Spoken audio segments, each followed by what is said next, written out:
qu'on dit apte, c'est pour ça qu'on dit pas ABT. Véhicule immobilisé.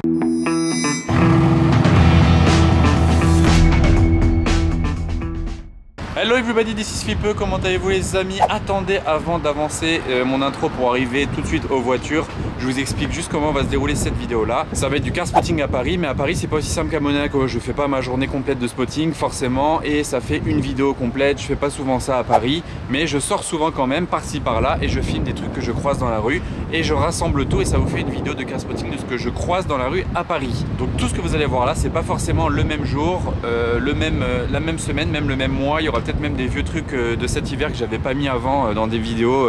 Il y aura peut-être des décos de Noël, mais bref, voilà, peu importe. C'est parti, kiffez bien.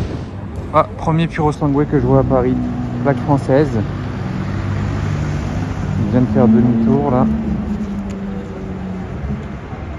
C'est une sacrée voiture, c'est impressionnant. Je l'ai vu arriver faire demi-tour là quand il était en plein milieu de la route, c'était impressionnant. Quand même, wow. Ah, il se gare là-bas, je vais peut-être le voir.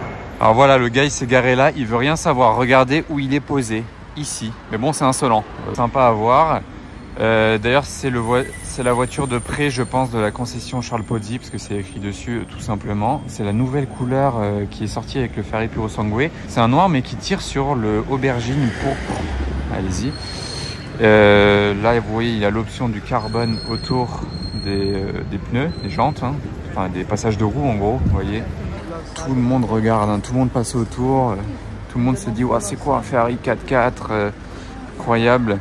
L'écusson d'ailleurs, je le trouve assez bas sur le côté des Purosangue. Vous voyez comme il est bas ici, alors que sur une F12 par exemple ou autre, il est plus haut.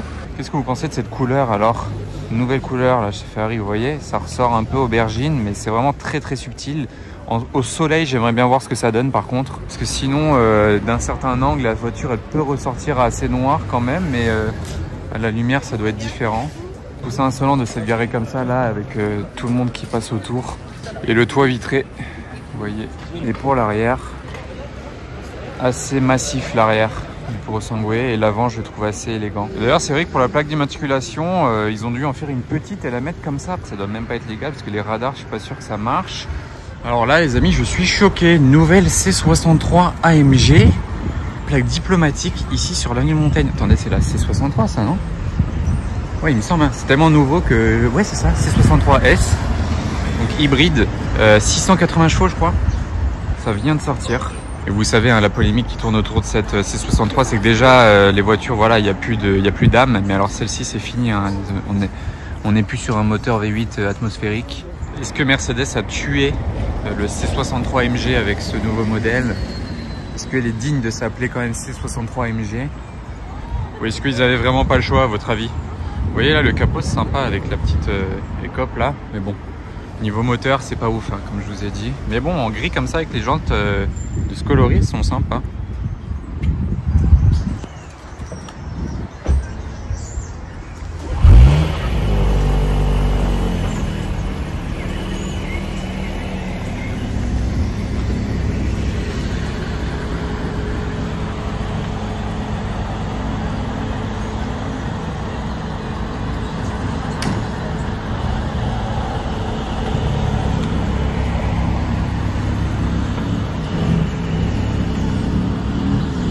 Elle fait longue, elle fait grande, hein, on dirait presque une classe S.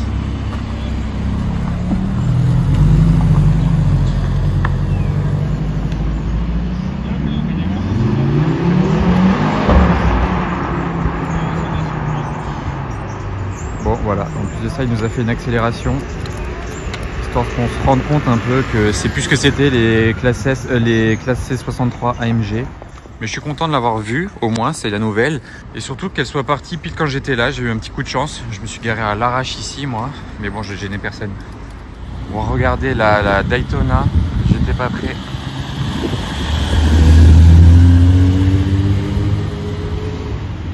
Balade du dimanche matin, il est 10 h du mat, dans le 16e arrondissement. Et il y a une Daytona. Ah, c'est quoi ça? Comme un quiche. J'ai entendu un truc à côté de moi, là, un V12, alors que j'étais en train de filmer et me concentrer sur mon téléphone pour la Daytona. C'est pas mal, hein. C'est toujours les petites surprises du dimanche matin, vous voyez. Belle Portofino, on dirait le Rosso Portofino d'ailleurs.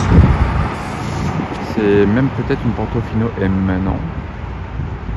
Alors là, je vous retrouve dans le froid au pied de la basilique de Montmartre. On a une Audi RS6 Apt et plus précisément la Johan Apt Signature Édition qui a du carbone rouge, qui a ces jantes là et vous allez voir comment la reconnaître. Donc regardez, carbone rouge sur l'avant, c'est assez grave, c'est assez stylé. Enfin voilà, il y a des pigments rouges dans le carbone, vous voyez. Ici on voit bien, vous voyez, il y a la signature de Johan Apt qui est le PDG de ABT, tout simplement. Apt, c'est son nom de famille, donc on dit Apt, c'est pour ça qu'on ne dit pas ABT. D'ailleurs, le centre des jantes, il reste droit comme sur les Rolls. Vous voyez, le Apt au centre de la de la jante. Et vous voyez, il y a la signature aussi sur la jante, ici. Là. Jante assez belle d'ailleurs. À l'intérieur, il a aussi le carbone de la même couleur. Et c'est limité à 64 exemplaires. Et c'est la 28, je crois, si j'ai bien vu, sur les 64. Voilà. Les feux teintés comme ça. Et 4 échappements avec marqué la ligne Apt ici. Bon, après, les pots, ils sont très beaux et tout, mais bon, ça fait pas un bruit de fou. Hein. Les derniers S6 comme ça, même avec une ligne Apt, c'est pas dingue. Mais bon, voilà, c'était marrant en tout cas de tomber là-dessus, ici au pied de la basilique. Et il fait pas beau, là, la Tour Eiffel, on la voit même pas, je crois. Elle est dans le brouillard. Alors là, les amis, je suis sorti pour faire des photos vidéo de la neige parce que c'est vraiment trop beau. Et je tombe sur une horde de Tesla. Regardez, elles sont en train de clignoter, il y a de la musique. Elles sont en train de chanter, les voitures. Il y a même un quad Cybertruck posé là-bas dans la neige. Et les voitures, je sais pas si vous entendez qu'il y a de la musique. Et les voitures, elles font que clignoter avec les phares, les clignots et tout, en rythme avec la musique. Parce que regardez, le temps qu'on a aujourd'hui à Paris. Regardez ça. Oh, je crois que j'avais mon doigt qui gênait un peu. Bref, voilà, Tour Eiffel. Lui, il a bravé la neige. Oh, il a même de la neige sur les roues carrément. Voilà, fallait que je vous montre quand même, parce que la neige à Paris, c'est encore plus rare qu'une Chiron à Paris, je pense. Donc, fallait que je vous montre ce spot du jour, spotter la neige. L'année dernière, je vous l'avais déjà montré une fois dans une vidéo YouTube. Bah voilà. Bon, un peu mieux que les Tesla. On a une C63 AMG diplomatique banalisée parce qu'elle a aucun badge AMG dessus. Et en plaque diplo, en plus, c'est insolent. Pour le coup, bah tiens, il y a quand même une autre Tesla à côté, je l'ai même pas vu. Regardez là. Tu connais quoi, C63 ou Tesla? Et je pense que les deux sont à peu près le même prix. Mais là, la C63, lui, s'il commence à accélérer, il va vite partir dans tous les sens. Hein. Avec un sol comme ça. Bon, lui, en Audi S8, par rapport à la C63 MG, je pense qu'il va pas bouger d'un poil avec le Quattro. Bon gros V8 Quattro. La voiture parfaite pour rouler aujourd'hui dans Paris ou ailleurs. En fait, dans la neige tout court. Regardez ça. Petite S8. Stylé hein, comme voiture quand même. Mais pardon, où avais-je la tête? Là-bas on a la Audi S8, mais on a encore mieux ici. Attention, non, pas cette camionnette. Une autre sorte de forme de camionnette, mais un Classe G 55 AMG. C'est vrai que ce serait un temps pour sortir le mien aussi. Mais bah non, c'était pas prévu. Peut-être la prochaine fois qu'il neige, je me ferai la petite sortie avec le Classe G. Ce serait intelligent de le faire, ce serait sympa. Vous voyez, c'est un 55 AMG. On peut reconnaître avec ces jantes-là. Et sinon, tout simplement, après de l'extérieur, il n'y a pas énormément de différence. Certes, à l'avant, il y a le pare-choc, il est un peu plus arrondi. Vous voyez, il fait moins AMG. Vous voyez, il est plus arrondi. Voilà, il y a des petites différences comme ça. Les rétroviseurs, ils font plus vieux aussi. Et surtout, après, l'intérieur, il fait très vieux. Bon, là, c'est pas facile à montrer. Mais voilà, il fait très ancien. Regardez la plaque de ce Urus. Les Belges, ils nous sortent toujours des bonnes plaques.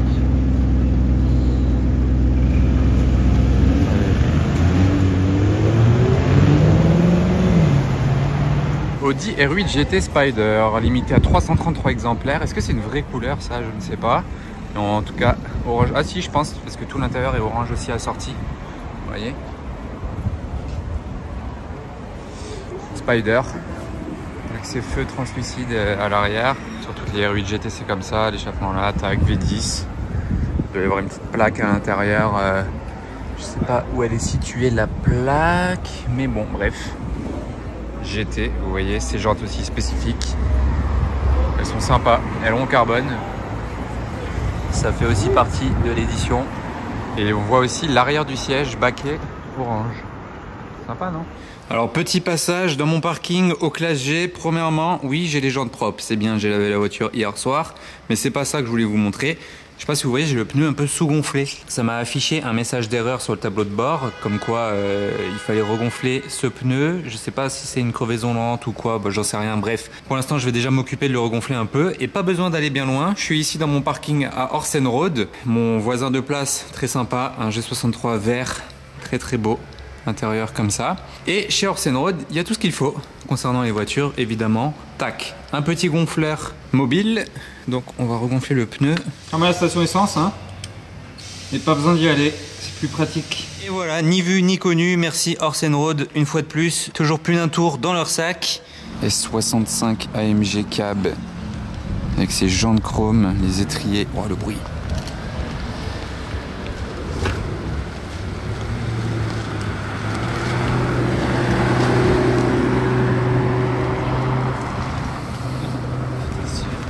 Le bruit du V12 là, le doux bruit du V12, ça lui va tellement bien, c'est tellement classe. Et en parlant de V12, tiens, et V12. Regardez cette RS6 banalisée, on dirait même pas une RS6. Pas de vitre teintée, tous les chromes, pas calu, je veux dire, ces jantes comme ça. Et la type E. Et ici, il y a un monsieur, un gentleman qui fait une exposition de sa voiture. Lui, il a fait du circuit, non, avec son gros sticker 705.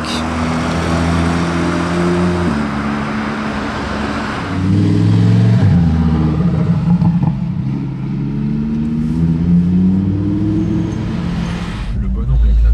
Voilà, une magnifique image à bord de la IAM Car Fanatic Mobile in Paris. Un truc de ouf. Pas de rétroviseur, pas de ceinture non plus. Tout va bien. Alors voilà la voiture de l'extérieur. C'est une Alfa Romeo 1300 Junior. La couleur elle est dingue avec tous ces petits chromes là. Et je vous montre, l'intérieur est fou aussi. Et de l'arrière ça donne ça. C'est vraiment incroyable pour dans Paris, non? Regardez. Là on est dans le Marais et on repart. Oh. Ah ouais, ok.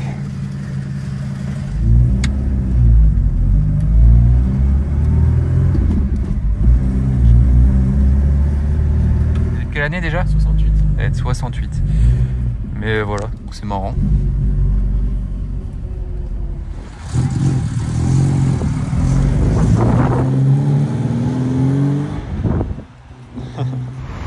Lambeau orange en plein Paris qui passe pas inaperçu du coup. Et là on est sur la belle place Victor Hugo. Regardez. C'est beau ce coin-là, en plein 16e.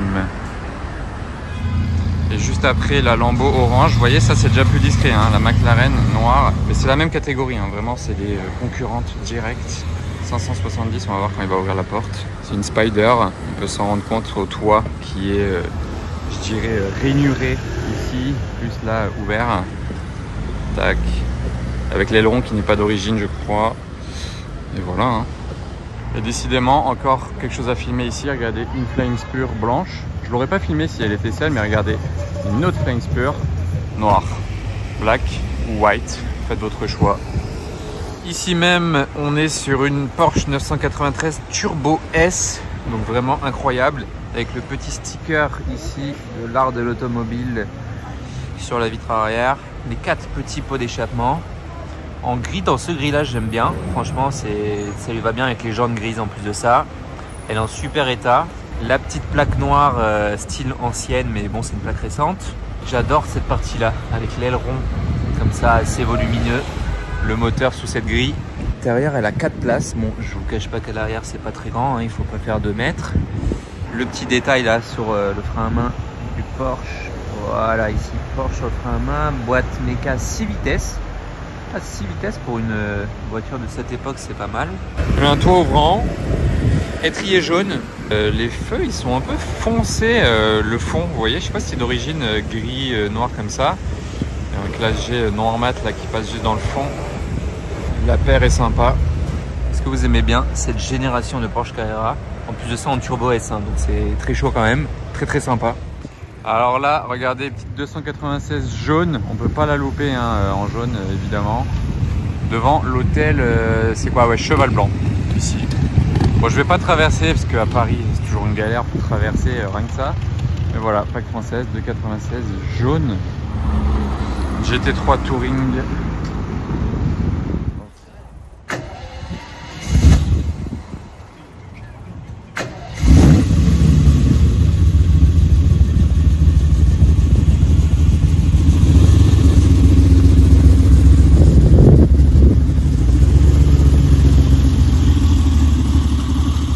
Il a fait une feinte, il part par là.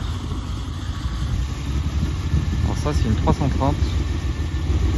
Je sais plus combien de bouche. Regardez ça.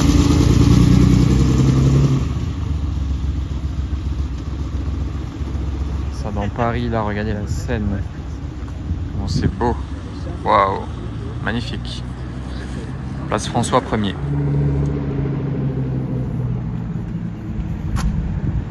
Ah, elle est vraiment stylée en full black comme ça. J'ai toujours dit, hein, pour les Lambeaux, c'est soit full black comme ça, soit hyper coloré orange ou jaune. Ah, il a touché. Dans les basses. C'était une perf Spider du coup. Hein. Mais vous avez vu, il a touché là au passage piéton. C'est impossible de se rendre compte parce que c'est même pas un ralentisseur, c'est infernal. Vous pouvez vraiment pas rouler ce genre de voiture dans Paris, hein, vous voyez. Ah. J'étais pas prêt, en noir c'est stylé. Alors là on a un shooting McLaren vs Audi. Elle est verte celle-ci. 570 S intérieur beige. Elle est belle hein. Regardez ce duo parfait AMG pour les fans d'AMG. C63S AMG coupé, G63 les deux en blanc. Là comme ça posé sur la voie de bus, il n'y a rien qui va, je l'accorde, mais le combo est beau. Regardez les étriers dorés, incroyable le petit combo là. Ah, il est blanc mat en plus, ça me rappelle quelque chose, ça me rappelle un autre classe G, très beau. Le convoi est sympa. Alors là j'entends un V12 tout au loin là-bas, derrière la Peugeot. Vous allez m'en dire des nouvelles.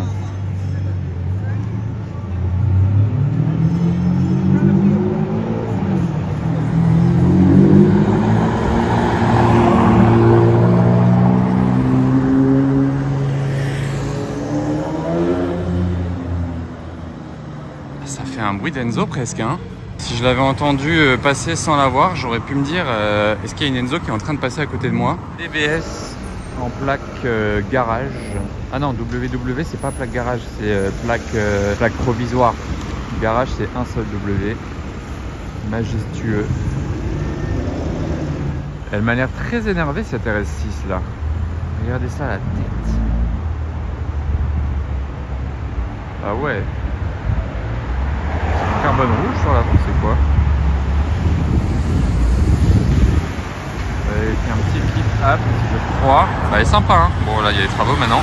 Regardez la largeur de ce Urus Novitec par rapport à la place ici, qui d'ailleurs n'est pas une vraie place. Je vais vous montrer dans 2 secondes ce que c'est cet endroit-là.